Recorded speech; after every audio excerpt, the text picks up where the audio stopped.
부부가 분방을 할 때, 그리고 또 두 번째 주제는 결혼은 차선이라고, 최선이 아니고 차선이라는 주제를 가지고 공부를 했고요. 세 번째는 결혼은 진정한 자유를 위해서 한다. 진정한 자유를 위해서 결혼을 한다 하는 주제를 가지고 1시간 했고, 그리고 지난주에는 의무 3절 말씀, 남편은 그 아내에 대한 의무를 다하고 아내도 그 남편에게 그렇게 할지라. 이 부부 간에 그 가지게 되는 의무를 가지고 지난주에 이렇게 공부를 했습니다. 오늘은 7절에 나와 같기 되기를 원하노라 하는 것. 모든 사람이 나와 같기를 원하노라 하는 이 본문을 가지고 오늘 1시간 동안 공부하려고 합니다. 근데 제가 지금 이 세대 사람들에게 고린도전서 7장 이 결혼에 대한 이 말씀을 이렇게 해석을 해 나가려고 하니까 좀 상당히 부담이 있는 게 사실이에요. 지금 보면은 이렇게 인천에 거주하고 있는 사람들 중에 1인 가구가 47%라 그래요. 1인 가구가. 두 가구 중에 하나가 거의 한 가구가 1인 가구라는 거죠. 그 1인 가구 중에서 이렇게 가장 많은 사람들이 뭐냐면 미혼인 청년 남녀들이 그 혼자서 이렇게 단독 가구를 가지고 사는 사람들이 많고, 그 다음에는 이제 독거노인들, 그리고 또 이렇게 그 결혼을 했지만 그 이혼을 하고 난 뒤에 이제 그 1인 가구로 이렇게 사는 이런 분들, 그 통틀어 가지고 47%가 1인 가구다. 이렇게 신문에 보도된 걸 제가 본 적이 있습니다. 그래서 지금 그 1인 가구가 약 절반에 육박하는 이 세대 사람들에게 이 고린도전서 7장에서 말씀하시는 이 결혼 이 말씀을 풀어나가는 것이 목회자로서 상당히 부담이 있어요.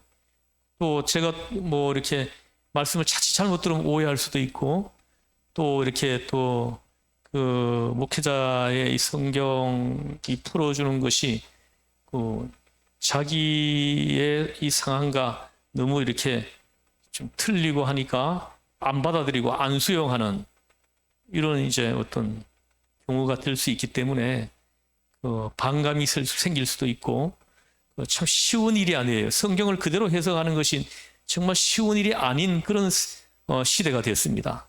그렇지만은 이렇게 나한테 뭔가 반감이 생긴다든가 뭔가 좀 부담이 된다든가 이렇게 한다는 것은 뭔가 말씀이 주는 메시지가 있는 거거든요. 그럴 때 그게 어떤 회개할 부분이 있을 수도 있어요. 그럴 때 좀 회개하고 이렇게 하나님 말씀 옳습니다. 하나님 말씀은 다 옳습니다. 이렇게 이제 수용하고 받아들이는 이런 이제 신앙인의 자세가 좀 필요하다. 이걸 좀 제가 좀 미리 말씀드립니다. 그래서 내가 성도님들이 딱 이렇게 듣기 좋은 내용만 얘기할 수 없잖아요. 그래서 성도님들이 좀 부담스러워 할 이야기도 제가 다 해야 되는 거예요. 성경을 그대로 하나하나 풀어나가야 되니까요. 그래서 이 부담스럽고 좀 이렇게 한다는 것은 회개할 부분이 있다, 이렇게 봐도 좀 무방할 거예요. 회개할 부분이 있기 때문에 그 말씀이 부담이 되는 거거든요. 그럴 때는 그런 마음이 생기면은 나는 잠시라도 마음으로 하나님 앞에 회개하는 그런 시간이 되면은 좋겠습니다. 자, 오늘은 이제 7절에 나는 모든 사람이 나와 같기를 원하노라 하는 말씀이에요. 그러나 각각 하나님께 받은 자기의 은사가 있으니 이 사람은 이러하고 저 사람은 저러하니라. 굉장히 중요한 본문입니다. 나는 모든 사람이 나와 같기를 원하노라. 여기서 사도 바울이 나와 같기를 원하노라 하는 것은 구체적으로 무엇을 얘기하는 거예요? 사도 바울이 나와 같기를 원하노라 할 때 나와 같기를 원하노라 하는 요 내용이 무엇을 염두에 두고 하시는 말씀이냐는 거예요. 맞아요. 맞습니다. 독신이에요. 독신. 사도 바울은 평생을 독신으로 살았거든요. 독신으로 살아서 그래서 할 수 있으면은 모든 사람들이 독신으로 살면 좋겠다 이렇게 얘기를 하는 거예요. 이 얘기입니다. 이걸 가지고 이제 한번 풀어나가 보겠습니다. 이 바울은 독신주의자입니다. 우리가 다 알고 있다시피 혼자서 다녔어요. 선교여행을 혼자서 다녔어요. 그에 비해서 베드로는 부부가 함께 다녔습니다. 선교여행을. 고린도전서 9장에서 이제 또 언급되겠지만은 사도 바울이 뭐 이렇게 얘기를 합니다. 9장에 9장을 미리 한번 찾아볼까요? 우리가 나중에 보겠지만 9장 5절을 한번 봐보세요. 9장 5절 같이 읽어보겠습니다. 시작. 그들과 주의 형제들과 게바와 같이 믿음에 자매된 아내를 데리고 다닐 권리가 없겠느냐 이렇게 얘기합니다. 이 말씀으로 볼 때 게바가 누굽니까? 베드로죠. 베드로는 이름이 세 개예요. 시몬, 베드로, 게바. 게바는 반석이에요. 베드로는 헬라어 이름이에요. 헬라어. 시몬은 히브리식 이름이고. 그래서 여기서 이 게바와 같이 믿음에 자매된 아내를 데리고 이 말씀 때문에 요 구절 때문에 베드로가 부부가 함께 선교 여행을 다녔다는 사실을 우리한테 알게 해주는 아주 소중한 본문입니다. 만약 이 구절이 여기 기록이 없었으면은 베드로가 그 아내하고 함께 선교 여행을 다녔다는 사실을 우리가 알 길이 없어요. 베드로가 결혼했다는 사실은 알 수 있는 본문이 또 있습니다. 있기는 어디입니까? 베드로 장모 이야기 어디 나옵니까? 여기에 기록되어 있어요. 제가 이렇게 쓰면은 요거는 마태복음이고 요거는 마가복음이고 요건 누가복음이다. 814 여기 보면은 요한복음이요? 여기 영어를 써야지. 안 나온다 이런 말이에요. 근데 요 하나 더 쓰면 사도행전까지 이렇게 연결되는 거예요. 12제자 이름은 사도행전 1장에도 기록되어 있어요. 12제자 이름이 나오는 곳이 어디입니까? 기억해요?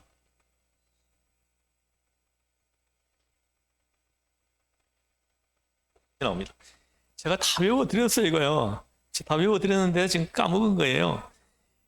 내가 했잖아. 12제자 선택이 열세유 해가 외워줬잖아. 열세유. 예? 예? 보세요. 열세유 이렇게 외웠잖아. 예? 한번 따라해보세요. 12제자 선택이 열세유. 키라는 게 뭐의 키예요? 세계 선교의 열쇠다. 이렇게 내가 외워줬잖아요. 딱 이게 매치가 돼요. 그래서 예수님은 12명을 훈련시켜가지고 세상을 변화시키려고 하셨던 분이에요. 이 세상을 하나님의 나라로 만들려고 꿈을 꾸신 분이 예수님이시라는 거죠. 근데 이게 이 명단 이름이 요한복음에는 없는데 사도행전 1장에는 또 기록되어 있습니다. 사도행전 1장에서는 가룟 유다는 빠지죠. 가룟 유다는 안 나옵니다. 그 대신 누가 들어가요? 마띠아가 들어갑니다. 어우, 이거 잘 하시네요. 예. 이것도 쉬운 건 아니에요. 예. 다른 데 가서 물어보면 몰라. 대답도 못해, 이거. 우리 교회니까 대답하는 거예요, 이거. 예. 할렐루야. 이거 내가 12제자 가지고 딱딱 분석해 줬잖아요. 그죠? 이 삼진표로 해가지고 딱딱 분석해 줬잖아요. 그리고 이제 이 유다의 이름이 두 개가 나오는 데가 있어요. 두 개. 이 가룟 유다만 있는 것이 아니고 또 한 사람이 유다가 있어. 있는데 그 유다의 이름이 유다라는 이름이 두 개가 나오는 곳이 어디 나옵니까? 누가복음하고 사도행전 1장에 보면은 유다의 이름이 두 개 나와요. 그러나 마태하고 마가복음에는 가룟 유다 한 사람밖에 안 나와. 이런 것들은 이제 전에 다 풀어졌어요. 그거는 이제 이 제자들이요 이름이 두 개인 사람이 많아요. 그런 나다나엘도 이름이 두 개고요. 또 누굽니까? 또 또 이름이 두 개인 사람이 많아요. 베드로도 두 개, 뭐 세 개 이렇게 되고 또 누구야? 또 디두모라고 하는 도마도 그렇고 예? 마태의 다른 이름이 뭐예요? 레위잖아, 레위. 레위라고 하잖아요. 마가복음에서는 레위라고 나오는데 누가복음하고는 마태복음에서는 마태라고 나와요. 예수님이 이제 제자 부르실 때 마태복음에서는 마태를 불렀다고 나오는데 마가하고 누가복음은 레위를 불렀다고 나옵니다. 여기 보면 여기 찾아보면 레위라고 나와요. 근데 여기는 마태라고 나오고 이렇게 나옵니다. 그래서 이렇게 예수님의 12제자 명단을 이렇게 분석해 보면 굉장히 은혜가 됩니다. 돼요. 그래서 여기 이 게바가 아내를 데리고 선교 여행을 했다라는 거, 그걸 지금 얘기하는 거예요. 사도 바울도 나에게도 뭐 아내와 함께 여행을 할 권리가 없겠느냐 이러는 거예요. 권리가 있다는 거죠. 근데 그 권리를 스스로 포기했다는 거예요. 복음을 위해서 포기했다 이 말인 거죠. 결혼이라는 걸 포기하는 것이 자기가 이제 복음 전파자로서 헌신할 때 더 유익하다고 판단해가지고 포기했다라는 거죠. 그래서 사도 바울은 복음에 유익하다 그러면은 어떤 것이라도 다 포기했어요. 참 이 바울은 정말로 프로다운 선교사입니다. 프로예요, 프로. 나한테 유익하지 않다 그러면은 어떤 것도 취하지 않았습니다. 이런 분들이 선교사죠. 근데 내가 이것저것 다 챙기면서 갈 수 없는 길이라는 것을 바울은 고백하는 거예요. 그래서 오늘 이제 그 부분을 이제 좀 여기서 좀 다룰 텐데요. 바울은 독신주의자였고 혼자서 다녔다는 거죠. 말하자면은 최선의 생을 살고 있는 것입니다. 하나님께 전적으로 헌신하기 위해서는 가정이 있으면 안 된다. 이런 이제 의미가 여기 있는 거죠. 그래서 그러면은 이제 이 사도 바울의 이 말씀을 이제 우리가 또 직접적으로 해석을 하면은 그러면은 우리 인류가 어떻게 이어지냐 뭐 이렇게 이제 반문이 들어오겠죠, 그죠? 다 독신해 버리면은 그거 하는 거죠. 근데 그 부분에 대한 답도 밑에 주고 있어요. 예. 아무나 독신하는 게 아니다 이렇게 얘기를 하는 거예요. 이따 이 부분에 다 다루질 겁니다. 그래서 선교사로 헌신을 하게 되면은 가정을 돌아볼 겨를이 없습니다. 그렇기 때문에 문제인 거예요. 이 가정을 가지게 되면은 선교사들이 가정을 가지고 있으면은 가정을 챙기느라고 자기에게 떨어진 그 미션을 소홀히 하기가 쉽다라는 거예요. 소명을 감당하는데 불성실해질 수가 있다라는 거예요. 34절을 한번 보실까요? 7장 34절 한번 봐보세요.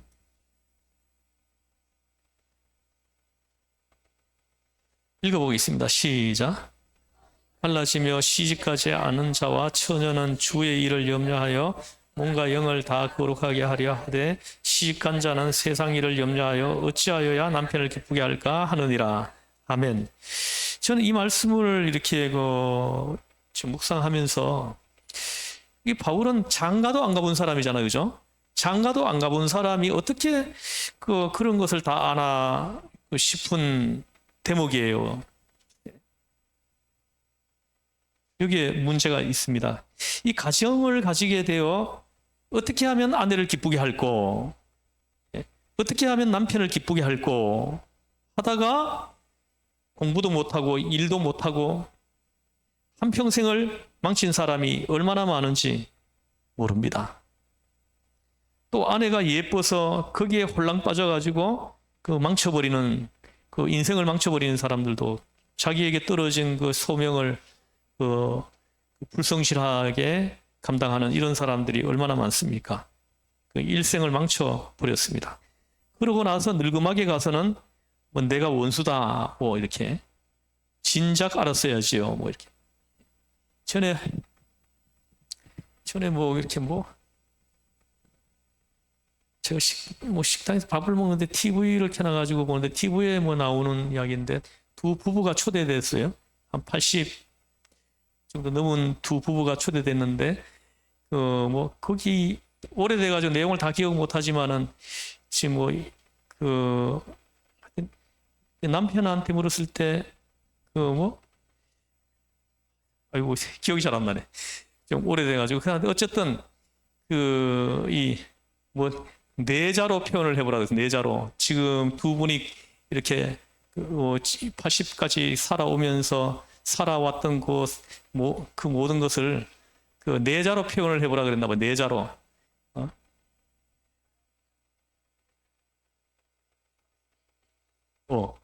그거 어떻게 기억하고 있네요? 예? 할아버지는 천생연분 했는데 할머니는 평생 원수. 그렇게 대답을 하더라는 거예요. 남자가 이게 뭐 남자들은 좀 이렇게 좀 등신 같은 데가 좀 있어요. 예. 그래가지고 그 여자들 속을 하나도 몰라. 그래가지고 나는 내 아내가 옆에 있어가 내가 말하기가 좀 어쨌든 하여튼 남자들은 아내가 자기만 사랑하는 줄 이렇게 착각을 하고 있는 남자들이 좀 꽤 많이 있는 것 같아요. 근데 그 속에는 다른 생각을 하고 있는 줄을 몰라. 그래서 제가 이제 이렇게 이렇게 보면은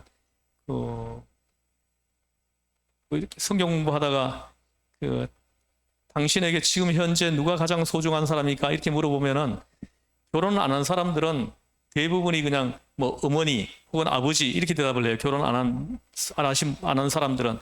결혼한 사람들한테 물어보면은 그 남자들은 남편들은 내 아내입니다 이렇게 얘기합니다. 가장 소중한 사람이 누구냐고 물어보면. 근데 여자들한테 물어보면 내 그 자녀가 가장 소중하다 이렇게 대답을 한다는 거예요. 이 남자가 좀 이렇게 그래요. 예? 여자는 다른데 마음을 두고 있는데 어쨌든 이렇게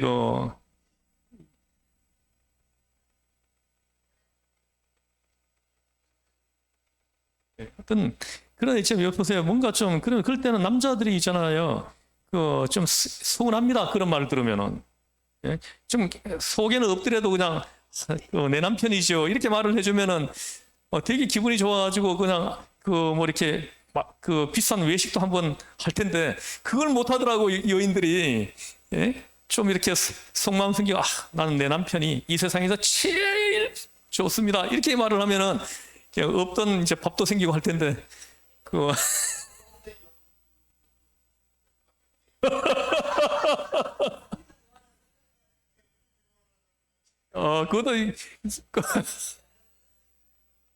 거짓말 한 거예요?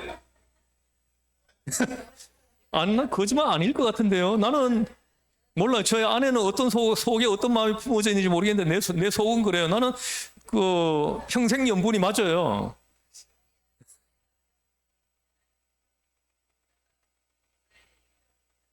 그런 거 아니에요. 그런 감정 아닙니다. 이거는 그런 감정 아니고 희한한 신비한 감정이 있어요. 그래서 이렇게 어쨌든 하나님이 짝지어 준 사람하고 이렇게 평생을 서로 사랑하며 아껴주고 이렇게 애틋한 감정을 가지고 이렇게 힘들 때 서로 안아주고 손 꼭 잡고 기도하고 이렇게 사는 것이 행복이에요. 우리 인생에 뭐 다른데 뭐 행복이 있는 것 같아가 자꾸 찾아다니봤자 결국은 보면 없습니다. 아무거나.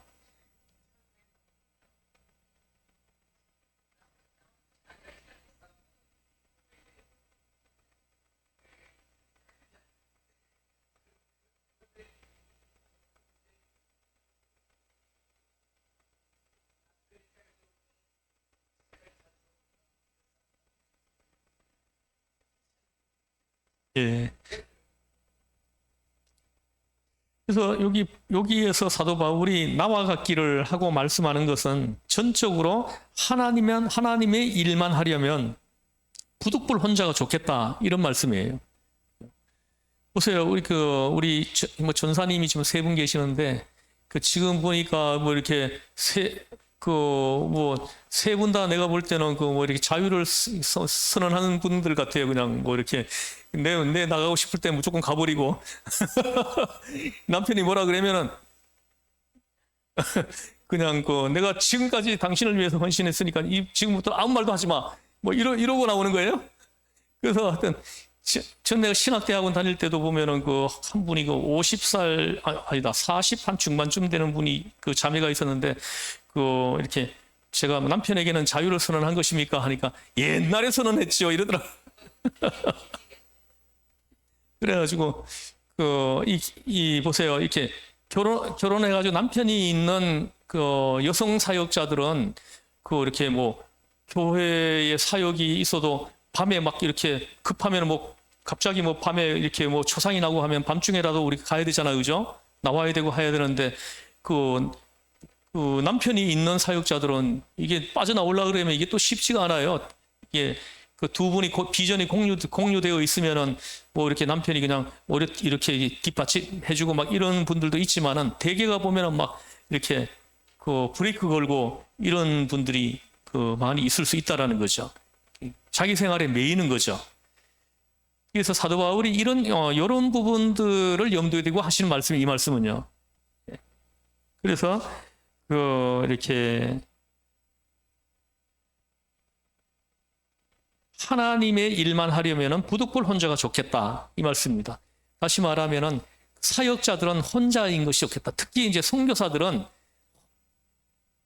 나와 같이 되기를 바란다는 거죠. 독신으로 헌신하는 것이 어느 쪽으로 보든 유익하다 이런 말이에요. 그리고 또 하나, 옛날에는 전도를 위하여 여행을 많이 해야 했는데 여행을 하다가 보니까 둘이 다니면 힘이 들어요. 혼자 다녀야 쉽죠. 그렇지 않습니까? 둘이 다니면은 뭐 이렇게 움직일 때 쉽지 않아요. 뭐 비용도 많이 들고요. 또 뭐 예를 들어서 내 혼자 다니면은 뭐 식당에 가지고 1인분만 딱 시켜서 먹으면 딱 되는데도 2인분 시켜서 먹어야 되고, 또 기차를 타면은 내 혼자 타면은 한 사람 거만 끊으면 되는데 둘이 거 끊어야 되니까 비용이 항상 어디를 가도 2배씩 드는 거예요. 예? 이런 것들이죠. 그리고 또 뭐 피란 다닐 때도 보면은 혼자 다니면은 둘일 때보다 쉽죠. 아무 데서나 자고 생기는 대로 먹으면 되니까요. 그래서 지금 이북에서 이렇게 6.25 때 피란 온 사람들 보면은 되게 가족을 안 데리고 내려온 사람들이 많습니다. 대부분 혼자서 그냥 내려온 사람들이 많아요. 나중에 전쟁 끝나면은 이제 가족들한테 가든지 아니면 데리고 오든지 이런 생각을 하고 내려왔지만은 38선이 딱 막히는 바람에 자기들 계획대로 안 된 거죠. 그래서 뭐 바로 옆에 여기 뭐 유한대학교가 있는데 유한대학교 세운 유일한 씨, 그분이 유한 양행을 세웠잖아요. 근데 이분이 참 굉장히 훌륭한 분이에요. 우리나라에도 이렇게 훌륭한 분이 있구나 하는 걸 내가 언젠가 한번 이분 자서전적 영상을 보면서 내가 알게 됐는데, 이분도 피란 내려올 때 혼자 왔습니다. 혼자 온 게 아니고 아들 둘만 데리고 왔어요. 부인은 북한에 놔두고. 아들 하나하고 딸 하나인가? 그렇게 자녀 둘만 데리고 내려왔어요. 부인은 나중에 전쟁 끝나면 데려오기로 이렇게 약속을 하고는, 그래서 부인은 남아가지고 뭐 이렇게 뭐 한다고 하면서 안 데리고 왔습니다.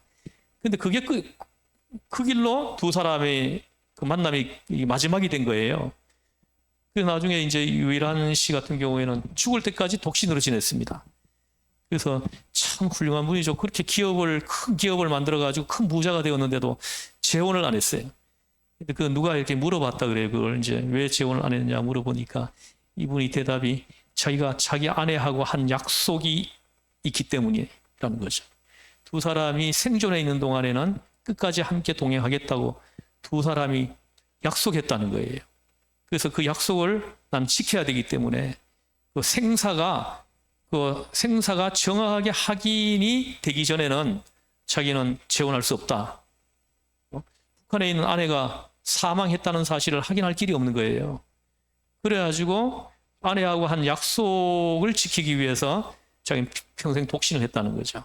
그렇게 살았다고 하더라고요. 전 그 이야기를 들으면서 뭔가 좀 짠하고 있잖아요. 야, 요즘 이런 남자들이 어디 있나 싶고 참. 그래서 그 부인이 도대체 어떤 부인인가 굉장히 궁금했어요. 저는 어떤 부인이기에 이 한 남자가 그 부인 한 사람을 놓고 평생 한 약속을 지킬 수 있느냐 했죠. 나중에 이제 그 자녀들이 이상가족 상봉할 때 뭐 이상가족 상봉 신청을 했대요. 했는데 그 어머니, 북한에 살고 있는 어머니가 생존에 있어가지고 만났다는 거예요.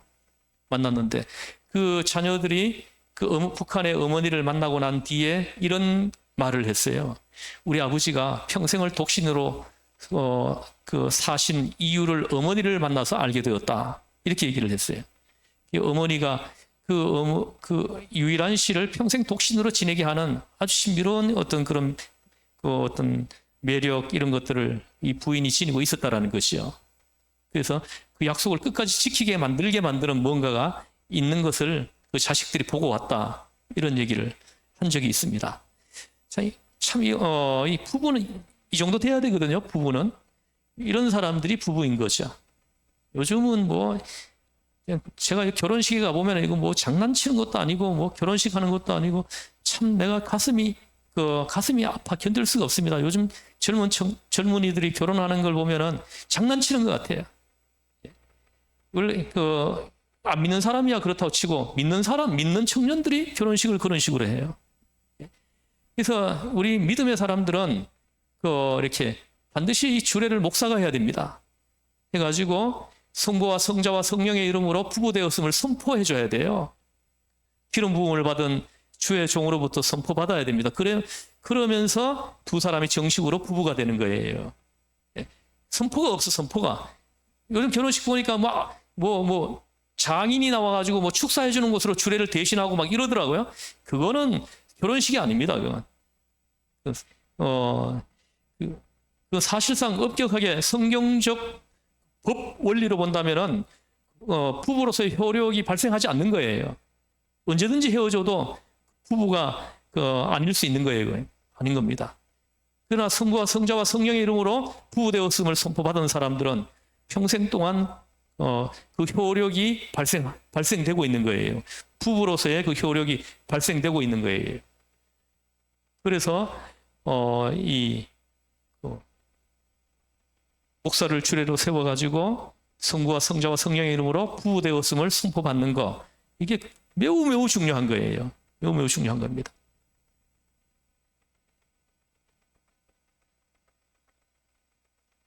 그래서 이 건속을 거느리고 다니는 사람들은 고생이 많죠. 내가 여기 태국에도 가봤는데 선교사님 한 분은 자녀가 셋이에요. 자녀가 셋이니까 아이들 교육비로 막 다 들어가는 거예요. 교육비가. 그러니까는 선교비를 뭐 국내에서 이렇게 한 200만 원 정도 보내주면은 한 170만 원을 아이들 교육비로 쓰고 30만 원 가지고 그 선교비로 쓰려고 하니까는 이 선교가 안 되는 거거든요.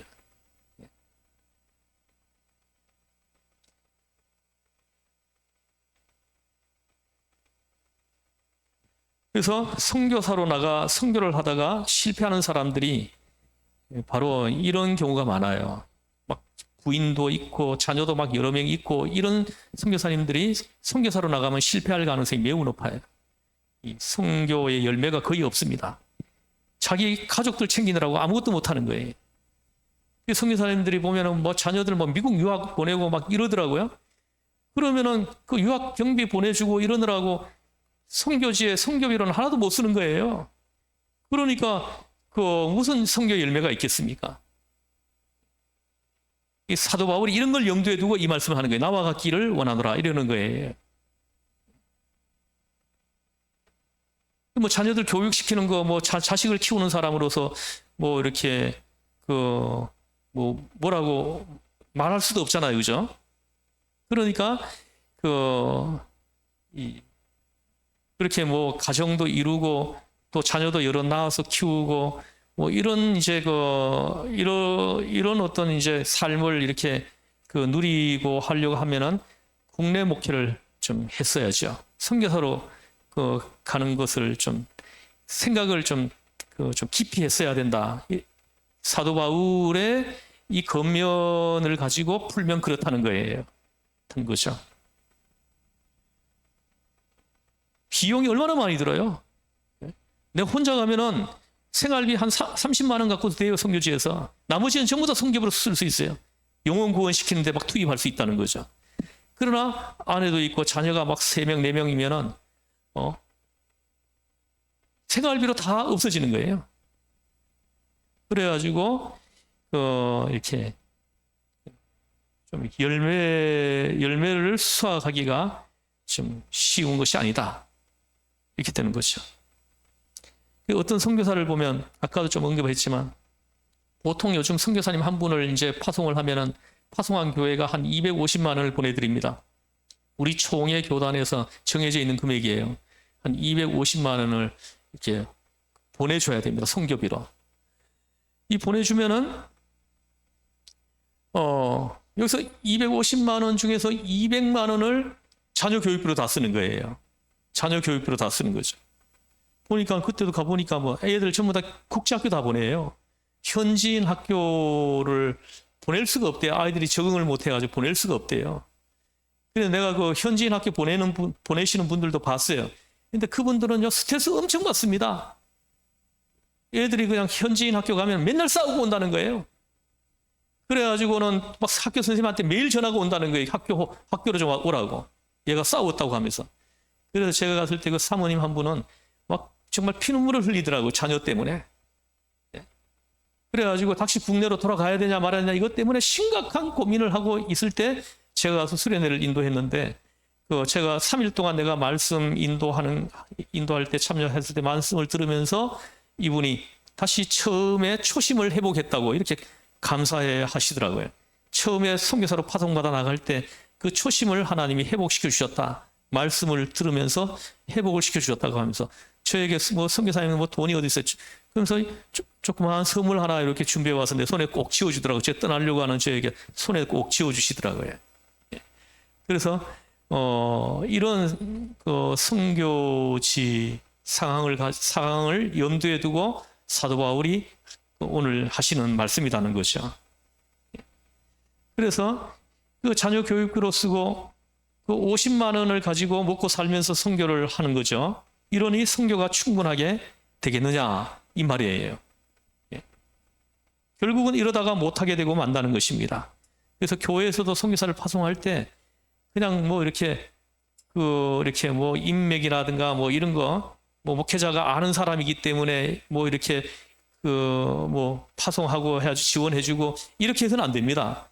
정말로 이렇게 어디 예를 들어서 뭐 어느 뭐 방글라데시를 뭐 이렇게 선교사로 파송을 한다 그러면은 벌써 대학교 때부터 준비된 사람이어야 돼요. 대학교 때 준비돼가지고 방글라데시 언어를 충분히 습득하고 충분히 준비가 되고 그리고 가능하면은 자녀가 없는 사람을 보내야 됩니다. 자녀가 없는 사람. 그래서 온전히 그냥 그 선교지에 자기 인생을 다 투입시킬 수 있는 이런 사람을 보내야 되는 거죠.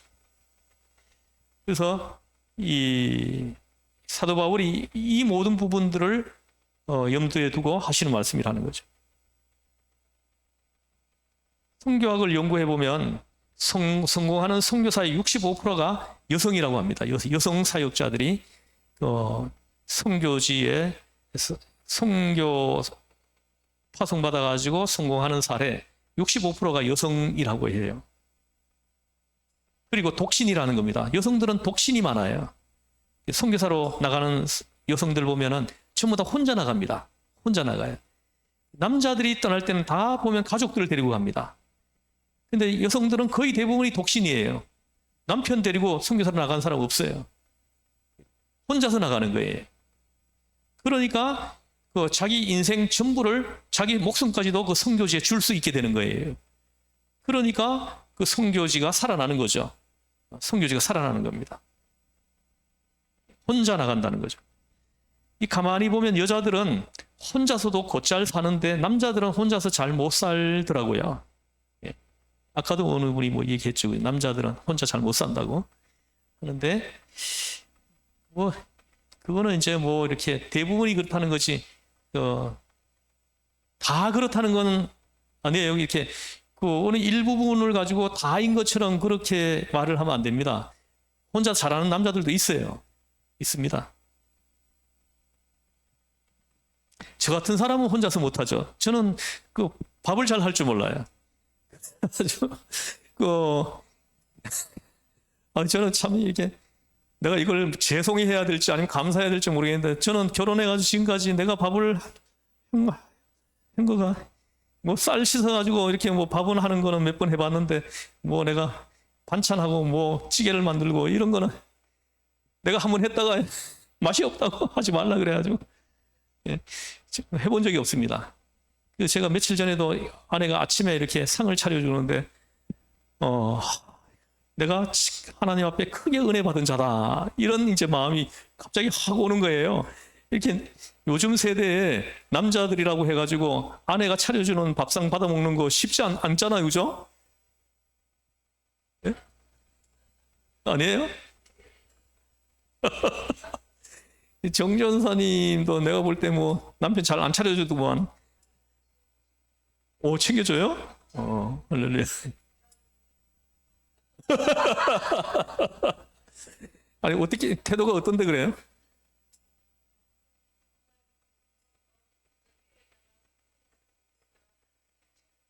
예.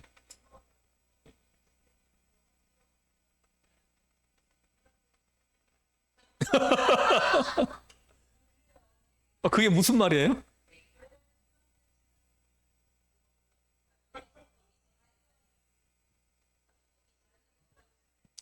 그럼 안 차려주면 되잖아요. 저는요, 평생을 나는 아침밥을 먹은 사람이에요. 그래서 제가 뭐 이렇게 난 아침을 안 먹으면은 그냥 아무것도 못 합니다. 제가 하늘이 노래지고 막 빙글빙글 돌고 해가지고 아무것도 못 해요. 그래가지고 평생을 나는 아침을 먹었어요. 내가 혼자 있을 때도 아침은 꼭 챙겨 먹었습니다. 혼자서 있을 때도 어디를 돌아다녀도. 그런데 감사하게도 아침을 계속 이렇게 차려주시잖아요. 그게 너무 행복하더라고요. 며칠 전에 이건 너무너무 행복하더라고요. 근데 이제 어느 순간에 보니까요, 내 입맛을 완전히 싹 바꿔놨어요. 집사람이 말도 안 하고. 나는 뭐 청국장, 뭐 이렇게 뭐 김치찌개, 뭐 이렇게 또 뭐죠? 뭐 이런 것들이 내 입에 딱 맞는데 어느 날 보니까는 이게 네덜란드식으로 바뀌어져 있어. 네덜란드식으로. 뭐 감자가 주식으로 해가지고 아침에 올라오고 뭐 이렇게 또 토마토하고 뭐 또 이렇게 뭐 계란하고 뭐 어떻게 이렇게 해가지고는 뭐 이렇게 하고 하는데 맨 처음에는 먹고 밥을 또 먹었습니다. 근데 서서히 내가 있잖아요. 내가 이제 제 아내가 차려주는 그 음식에 내가 이제 길이 들여졌습니다. 그래 요즘은 이상하게 맛있어요. 맛있어요. 청국장 안 차려줘도 내가 한 달에 한 번 정도 청국장이 생각날까 말까 이렇게 됩니다. 그래서 이 선교사로 나가려면은 정말로 철저하게 준비된 사람이 나가야 된다는 거죠. 가능하면 결혼을 안 하는 것이 좋아요. 결혼을 안 하고 독신인 사람들이 선교사로 헌신해가지고 나가면은 성공률이 확 배가가 된다는 거죠. 신경 쓸 것이 없으니까는 오로지 선교지 영혼들을 위해서 기도하고 선교지 영혼들을 위해서 뭐 내 목숨까지 넣어줄 수 있는 뭐 가족이 있으면요 내가 선교하려고 해도 자꾸 걸립니다. 선교도 못해요. 그러나 가족이 없으면은 내가 복음을 위해서 그 지방의 영혼들을 위해 가지고 목숨까지 언제든지 내놓을 수 있게 되는 거예요. 사도 바울은 이걸 지금 염두에 두고 얘기하시는 겁니다. 여러분 생각해 보십시오. 그래서 바울은 말씀합니다. 나와 같이 되는 것이 좋다. 선교 사업을 하려면 그래야 하겠다. 이런 말이에요. 그리고 또 하나 생각할 거. 또 하나는 임박한 환란에서 순교할 때면 가족들이 눈에 밟히죠. 그래서 임박한 환란, 이 종말론적인 입장으로 이 선교를 바라보면은 결혼을 안 하는 것이 훨씬 유익하다. 이런 의미예요.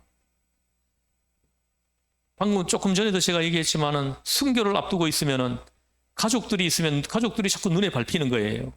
그래가지고 배교하는 사례들이 막 나오는 거죠. 히브리서도 그 박해 가운데 배교자들이 막 속출하는 거죠. 그 속출하는 가운데 이 히브리서를 기록해가지고 초대교회에다가 이렇게 써서 보낸 편지거든요. 히브리서가. 그래서 배교자가 없게 하려고 그냥 주님을 위해서, 주의 이름을 위해서 죽으라는 거예요. 조금 더 살려고 배교하지 말라는, 이게 이제 히브리서의 핵심 메시지예요. 조금 더 편하게 살려고 예수를 배반하지 말라는 거죠. 그래서 이 종말론적으로 볼 때도 이 성교에 헌신하려고 하는 사람들은 가족들이 없는 것이 좋다, 이 말이죠. 순교해야 될 결정적인 시간에 다리가 걸리는 것입니다. 그 옛날 주기철 목사님이 그러했습니다. 주기철 목사님 들어봤죠? 주기철 목사님이 순교하셨는데요. 이 주기철 목사님도 그 부인도 있고 자녀가 있어요. 근데 이 주기철 목사님 같은 경우에도 막 배교의 유혹이 어마어마하게 컸을 때가 있다는 거죠. 그때가 언제였냐면은 어린 자녀들을 3일 동안 일본 군인들이 3일 동안 굶기고 난 다음에 아버지를 면회시켰다는 거예요. 그러니까 아이들이 아버지를 보거나 아버지 배고파요, 배고파서 죽겠어요 막 하니까는 아버지의 마음이 찢어지는 거예요. 찢어져요. 그냥 차라리 고춧가루 코에 붓고 그냥 손톱을 벤치로 빼내고 빼낸 자리에다가 대나무 침으로 찌르고 할 때 그 고통보다도 더 견딜 수 없는 그런 고통을 그때 받았다는 거예요. 자기가 당하는 고통이 괜찮은데 자식들이 고통을 당하는 걸 바라보는 그 아비의 그 심정이, 그 고통이 너무 심했다라는 거죠. 근데 그때 배교하고 싶은 유혹이 엄청 있었다는 거죠. 근데 주기철 목사님이 순교를 할 수 있었던 것은 그 부인의 어떤 확고한 신앙 때문이에요. 그 부인이 옷입니다. 옷이. 저하고 성이 동성인데 옷인데, 이분이 이런 말을 했습니다. 주기철 목사님을 찾아와가지고 이런 말을 했는데, 어떤 말을 했냐면, 당신이 살아서 나에게 오면은 당신은 내 남편이 아니다 하고 못을 딱 박아버렸습니다. 그리고는 그 부인이 가버린 거예요. 살아서 나오는 길은 배교하는 길밖에 없거든요. 그래서 살아서 나온다는 것은 배교한다는 걸 의미하는 거거든요. 그래서 당신이 살아서 나온다면 당신은 내 남편이 아니다, 이렇게 못을 딱 박아놓고 갔다는 거죠. 참 무서운 분이죠. 참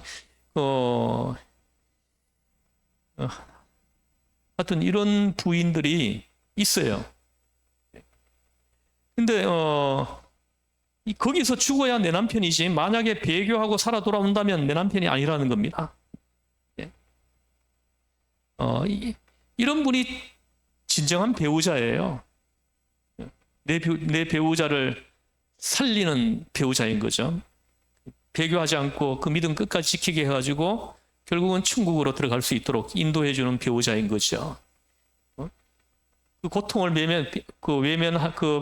그 고통을 면하려고 남편한테 배교하고 나와라, 나중에 회개하면 될 거 아니야, 이런 식으로 속삭이는 부인들이 왜 없겠습니까? 있죠. 그 아내가 그러했기 때문에 그가 기꺼이 순교할 수 있었던 것이죠. 만약 면회할 때마다 나는 어떻게 하라고? 당신이 목사지 우리가 목사냐? 당신이 남편이면 가장의 역할을 해야 될 거 아니냐? 막 이러면서 막 이렇게 했다 그러면은 주 목사님이 순교하실 수 있었겠습니까?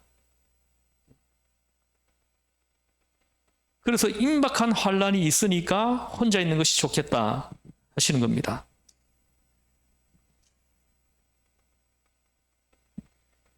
또 주님의 재림이 가까웠기 때문에 종말론적 의미도 있다는 거죠. 예를 들어서 우리가 예수님의 재림이 언제 있는지 정확히 알지 못하기 때문에 결혼을 하는 거지, 예를 들어 가지고 한 3년 뒤에 예수님이 재림에 오신다 정확하게, 예를 들어 가지고 2027년 4월 28일 날 예수님이 재림에 오신다, 딱 못을 박아둔다 그러면은 결혼 안 하는 거죠. 결혼을 하면은 이게 얼마나 이렇게 크게 어려움이 있겠습니까? 정확히 예수님이 재림이 오신다는 걸 정확히 안다면은, 날짜를 알고 있다 그러면 결혼 안 하는 겁니다. 그냥 이렇게 깨끗함을 내가 지키면서 이렇게 사는 것이 유익하죠. 그러나 모르기 때문에 우리가 결혼하는 거예요. 사실 또 모르기 때문에 결혼하는 건 아니에요. 내가 죄를 짓지 않기 위해서, 제가 저번에 내가 언급했지만, 죄를 짓지 않기 위해 가지고 결혼하는 거예요, 우리가요. 그 음행으로부터 이런 것으로 자유하기 위해서 결혼을 하는 겁니다. 결혼을 안 하면은 얼마나 많은 죄를 짓습니까? 그러나 결혼을 함으로 인해 가지고 합법적으로 내 그 욕망을 이렇게 충족할 수 있는 길이 열리기 때문에 내가 지을 수 있는 죄를 안 지을 수 있는 거죠. 그 지을 수 있는 죄로부터 자유하는 길이 결혼이라고 사도 바울은 얘기하는 거예요.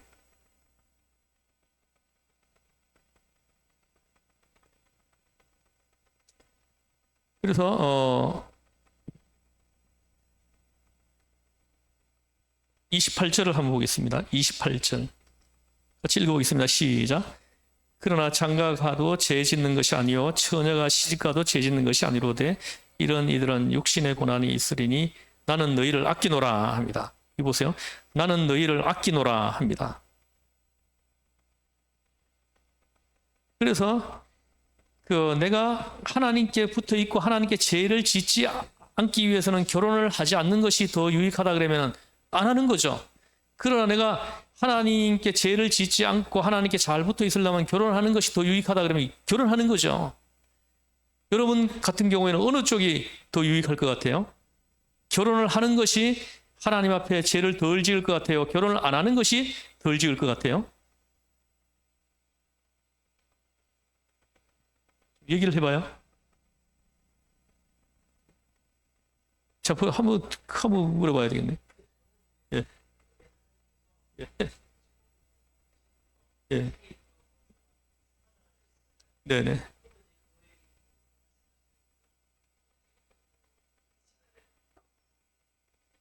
배치되지 않습니다. 예. 이게 전혀 배치되지 않아요. 근데 이게 있잖아요. 결혼을 안 하는 것도 은사입니다.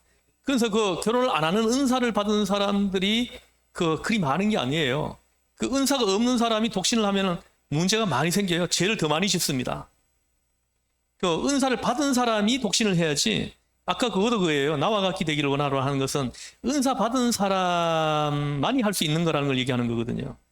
그래서 은사 안 받은 사람이 독신하면요, 어마어마하게 죄를 많이 짓습니다. 사람이. 굉장히 그 삶을 들여다보면 지저분하고 더러워요.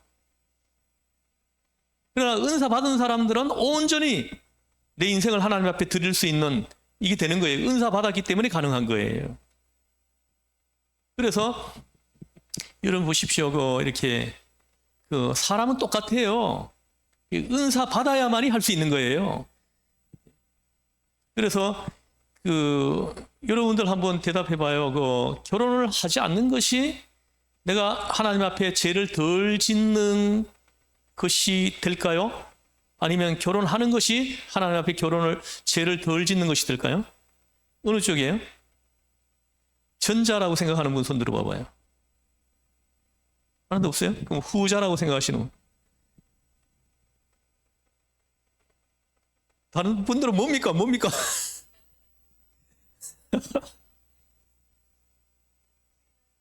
저는 후자라고 생각합니다. 후자. 독신은요, 은사 받은 사람만이 해야 돼요. 은사 안 받은 사람이 하면은, 좀 실로 감당할 수 없는 죄를 많이 지을 수 있어요. 은밀한 곳에서 많은 죄를 짓습니다. 그래서 사도 바울은 결혼하라고 얘기하는 거예요. 그리고 결혼을 안 하는 것도 가능하다고 얘기하는 거예요. 은사 받은 사람이라면 안 해도 된다라는 거죠. 우리가 자녀를 낳고 후손을 만들기 위해 가지고 결혼하는 거 아닙니다. 그건 하나님의 섭리 속에 있는 거예요. 하나님이 하시는 거지 우리가 그걸 목적으로 결혼하는 거 아니에요.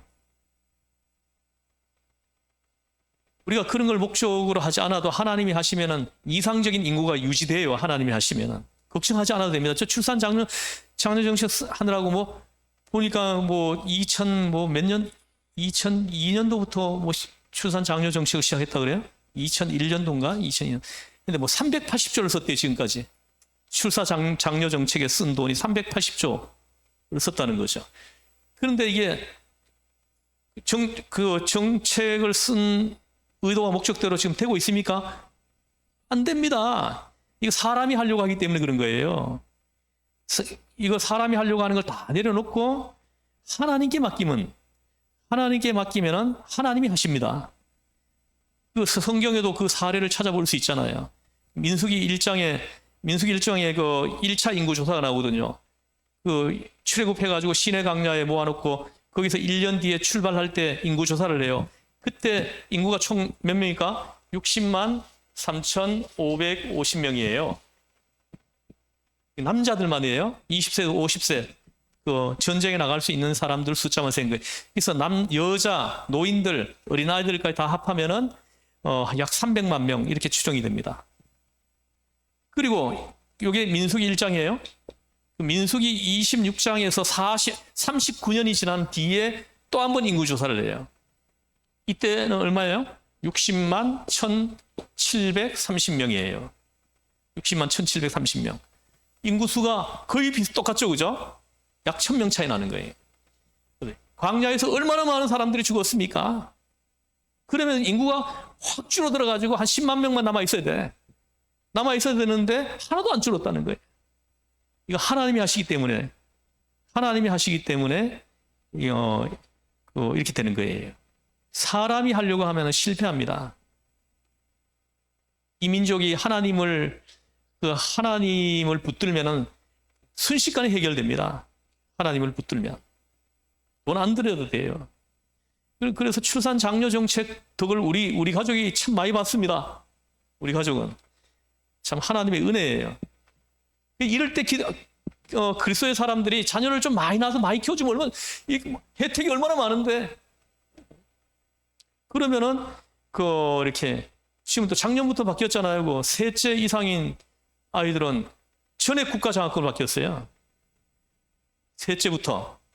그러니까는 뭐 셋째, 넷째, 다섯째, 여섯째까지 막 나요. 아이고. 그래가지고는 그냥 이 제도를 지혜롭게 활용해가지고는 키워주는 거죠. 그래가지고 이 땅에 그리스도의 사람들이 버글버글 하도록 만들어 놓은. 얼마나 멋집니까? 이 비전을 우리 기독교인들이 다 공유해가지고 같이 이렇게 기도하면서 해나가면은 답답해. 이 기독교인들이 오히려 그냥 세속화돼가지고 세상 사람들 쪽으로 그냥 다 기울어져 있어요. 세상 사람들이 생각하는 거하고 똑같습니다. 하나도 안 틀려. 예? 어떤 사안을 대할 때 안 믿는 사람들하고 똑같다는 거예요. 틀리지가 않아요. 하나님이 하시니까는 40년 전이나 40년 후나 똑같아요. 광야에서 그때 출애굽할 때 20세 이상인 사람들은 하나도 갈렙과 요수아를 제외하고는 한 명도 예외 없이 다 죽었어요. 모세도 죽었습니다. 아론도 죽고 미리암도 죽고 다 죽었어요. 얼마나 많은 사람이 죽었습니까? 그 광야 전체에 그냥 이스라엘 사람들의 무덤으로 그냥 가득 찬 거죠. 가득 찬 거예요. 온 사방에 그냥 사람 묻은 무덤으로 가득 차 있는 거예요. 히브리서에 하신 말씀이 그거잖아요. 지난주죠, 설교. 그래서 하나님이 하셔야 된다는 거죠. 그래서 우리가 여러분 걱정 안 해도 됩니다. 뭐 독신 나와 같기를 원하라. 사도 바울의 이 말대로 한다면은 그러면 인구가 줄어들어 나중에 없어질 거 아니냐 하는데 그건 우리가 걱정할 문제가 아니에요. 하나님이 하시는 거예요. 합니다. 하나님의 영이 하나님이 살아 계시기 때문에 하나님의 영이 일을 하시기 때문에 하나님이 하시면은 아무 문제 없어요.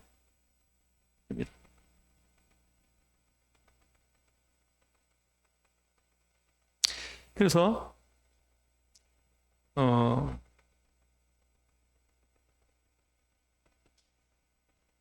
이러한 때는 언제냐면 뭐 이렇게 선교사로 헌신할 때는 독신주의가 좋겠다. 이런 말이에요.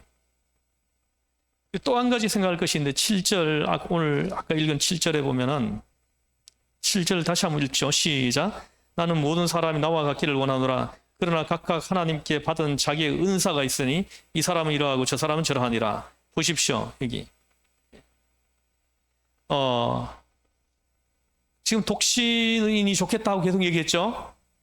그러나 이거는 아무나 할 수 있는 일이 아니다라는 말이에요. 이 말은요. 은사 받은 사람만이 할 수 있는 일이다. 이렇게 얘기를 하는 거예요. 독신을 아무나 하는 것이 아니에요. 그래서 인구가 이렇게 해가지고 인구가 줄어들지 않겠느냐, 아무 염려할 것이 없습니다. 은사 받은 사람만이 하는 거지 은사 안 받은 사람들은 결코 못합니다. 다 결혼한다는 거예요.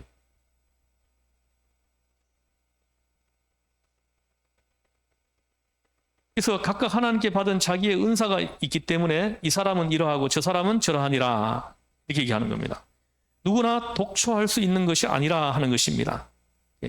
누구나 혼자 살 수 있는 게 아니라는 거죠. 하나님께서 주신 그 같은 은사가 따로 있다는 걸 얘기하는 겁니다. 그래서 독신의 은사가 없는데 독신을 하게 되면은 수많은 죄를 짓습니다. 수많은 죄를 지어요. 이 톨스토이 다 알죠? 유명한 작가잖아요. 그죠?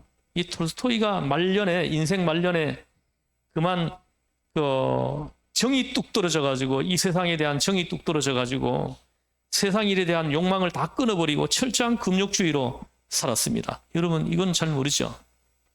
톨스토이가 금욕주의로 살았다는 사실은 잘 모르죠? 그 말년에 철저한 금욕주의로 살았습니다. 그때 제자들이 찾아와 가지고 물었어요. 그렇게 모두가 금욕을 하면 인류가 멸망하게 되겠습니까? 지금 오늘 우리가 이 말씀을 들으면서 염려하는 그 염려를 가지고 물은 거예요. 그랬더니 톨스토이가 대답합니다. 염려하지 마라. 금욕을 실제로 생활에 옮기는 사람은 그리 많지 않다. 이런 대답을 했다 그래요. 금욕을 하고 싶다고 다 하는 게 아니라는 거예요. 여러분 금욕 생활 할 수 있어요? 금식을 좀 하자 그러면 여러분 쉽게 할 수 있어요? 금식 하나 하는 것만 해도 쉬운 일이 아니에요. 이번 주에 한번 3일 금식 해볼까요? 대답이 없습니까? 이게 아무나 하는 게 아니라니까요. 금식 하나도 하나님 은혜 주셔야 할 수 있는 거예요.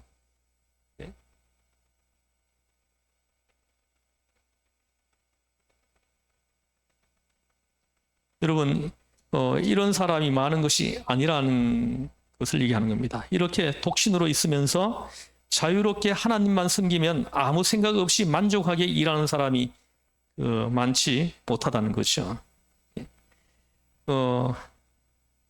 저희 아내도 이렇게 수녀가 되려고 했다고 이렇게 얘기를 한번 하더라고요. 그래가지고 수녀가 되었으면 내가 못 만났을 텐데, 그럼 우리 아이들 5명도 안 태어났을 텐데, 이렇게 수녀를 포기한 것이 은총이죠. 저희 아내는 아이들이 그렇게 싫었다 그러더라고. 결혼하기 전에 아이들이 싫었대요. 그런데 하나님은 왜 내가 그렇게 싫어하는 걸 하게 하시느냐, 이런 이제 그 의문을 한번 가진 적이 있다고 얘기를 하더라고요. 희한하게 자기가 싫어하는 걸 하나님은 자꾸 다 하게 하신다 이거죠. 그런 경우가 많죠, 그죠? 여러분들도 그런 경우 있죠, 그죠? 하나님은 꼭 내가 싫어하는 걸 하라고 해요. 원수 사랑, 나는 죽어도 못 하겠어요. 근데 하라고 하는 거예요. 그리스도의 사람이 뭡니까? 내가 아무리 싫어도 그리스도께서 하라고 하면 하는 것이 그리스도의 사람인 것이죠. 아니에요? 근데 그리스도께서 시키는데도 안 한다 그러면은 내 인생의 주인이 나인 거죠. 내 주인이 나인 사람들은 주님이 하신 말씀을 안 듣죠. 안 들어요. 근데 성도님들 가운데도 이렇게 보면은 목회자가 이렇게 기도하면서 이렇게 얘기를 하면은 그렇게 하면 안 됩니다. 이렇게 반응하는 분들이 있어요. 못 합니다. 이렇게. 그래서 제가 이렇게 그런 분들하고 대화를 하면은 제가 뭔가 좀 참 답답하고 힘든 부분이 있어요. 영안이 열려가지고 그 목회자가 그렇게 말하는 그 이유와 의도를 이렇게 알아차리는 그런 것이 부족하고 없는 경우이죠. 참 답답해요. 근데 생명으로 인도해주는 말인 거예요. 생명으로 인도해주는 말인데 자기 상식하고 안 맞으니까는 탁 잘라버리는 거죠. 자기 상식하고 자기 지혜, 자기 지식, 경험 이런 거하고 안 맞으니까 탁 거절해버리고 이렇게 되는 거죠. 이렇게 독신으로 있으면서 자유롭게 하나님만 섬기면 아무 생각 없이 만족하게 일하는 사람이 많지 못하다. 혼자 독신으로 사는 것도 괜찮을 듯 싶어요. 그래서 혼자면 얼마나 이렇게 용이합니까? 무슨 일을 해도. 예? 제가 어디 국내 여행 다니려 그러면 저 혼자 다니면요 돈 진짜 얼마 안 듭니다. 저는 비행기표도 국내 비행기 50% 할인받고요. 이렇게 KTX도 35% 할인받고요. 또 내가 가는 곳마다 지인들이 있어가지고 숙박비 이런 거 걱정하는. 내가 혼자 다니면 진짜 돈 몇 푼 안 들어요. 그러나 가족이 있기 때문에 한꺼번에 같이 움직이려고 그러면 돈이 엄청 드는 거예요. 그래서 가끔씩은 하나님의 일을 하는 사람들은 혼자인 것이 참 유익하겠구나 이런 생각을 좀 해보는 거죠. 해보는 거예요.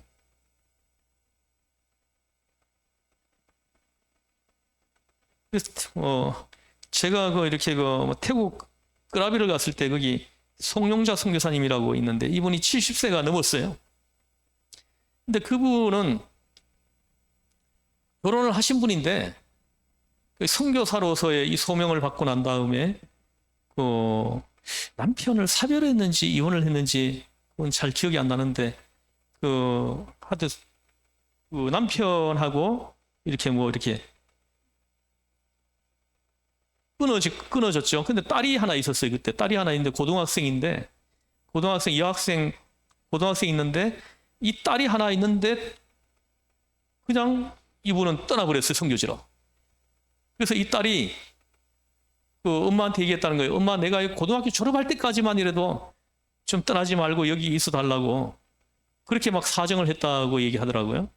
그런데 그걸 뿌리치고는 가버렸대요.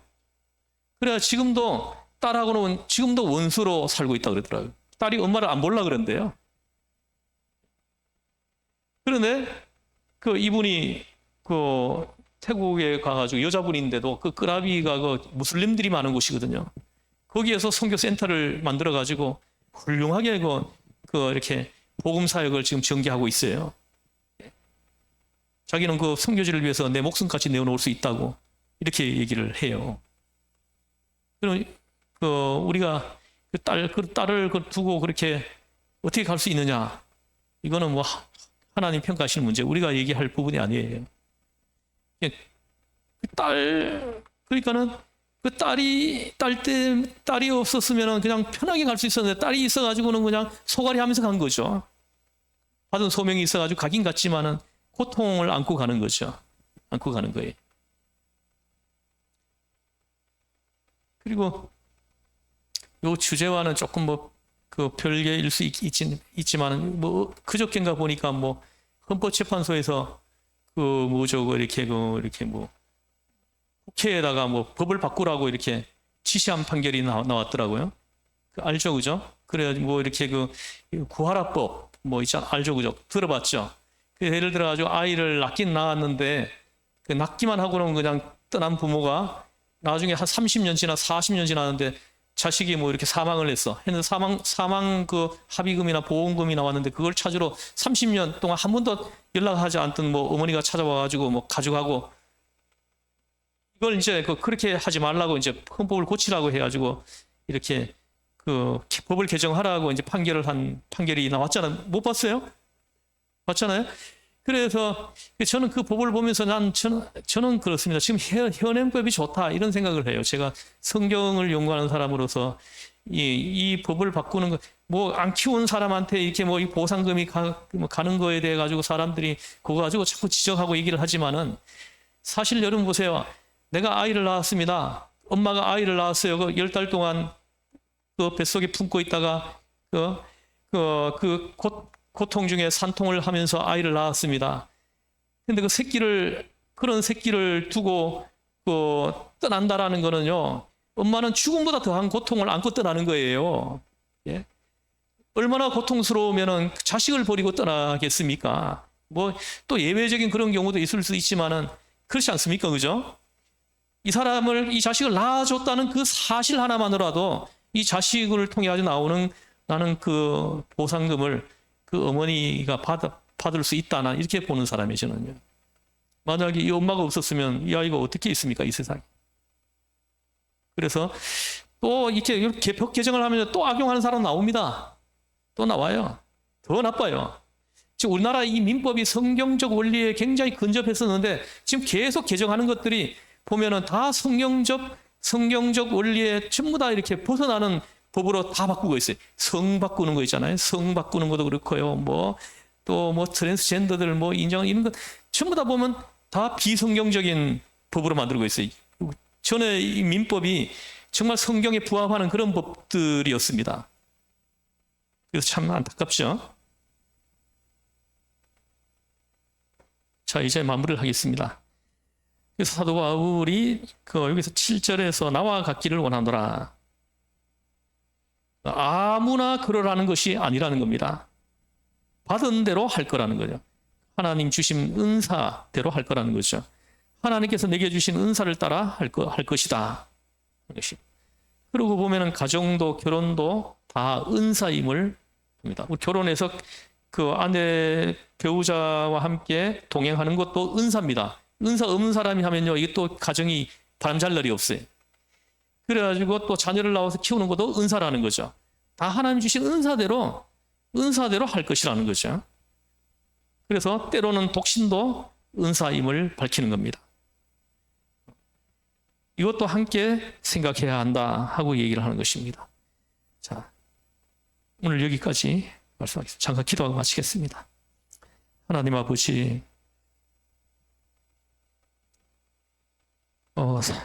사람들이 점점 강팍해지고 타락하고 죄를 지으면서 영안이 닫히고 하나님 말씀하시는 것을 듣지 못하고 하나님이 보여주시려고 하는 것들 보지 못하고 내 생각이 옳다고 생각하고 내 주장이 옳다고 생각하고 밀어붙이며 사는 사람들이 이 세상에 얼마나 많은지 모릅니다. 하나님 긍휼히 여기시고 불쌍히 여겨 주시옵소서. 하나님 죄를 회개하고 하나님께로 돌아오는 성령의 역사하심 있게 하시고 아버지여 하나님을 꼭 붙들고 말씀을 꼭 붙들고 이 땅에서의 삶을 마감하는 그날까지 예수님 꼭 붙들고 끝까지 동행하는 하나님 우리가 될 수 있도록 하나님 성령을 늘 충만하게 우리에게 부어주시고 성령 충만한 상태에서 하나님 기뻐하시는 삶을 살아드릴 수 있도록 하나님 은혜 베푸시길 원합니다. 또 일주일 동안 흩어져 살 때 하나님 복음을 소개하라고 붙여주는 사람이 있을 겁니다. 그때 기회를 상실하지 말고 지혜로운 말로 복음을 소개하고 전해서 한 사람이라도 그리스도에게로 인도하려고 하는 이런 귀한 복된 한 주가 되게 하여 주시옵소서. 우리 죄에서 구원하신 예수님의 이름으로 기도드립니다. 아멘. 하늘에 계신 우리 아버지의 이름을 거룩하게 하시며 아버지의 나라가 오게 하시며 아버지의 뜻이 하늘에서와 같이 땅에서 이루어지게 하소서. 오늘 우리에게 일용할 양식을 주시고 우리가 우리에게 잘못한 사람을 용서하여 준 것 같이 우리 죄를 용서하여 주시고 우리를 시험에 빠지지 않게 하시고 악에서 구하옵소서. 나라와 권능과 영광이 영원히 아버지의 것입니다. 아멘.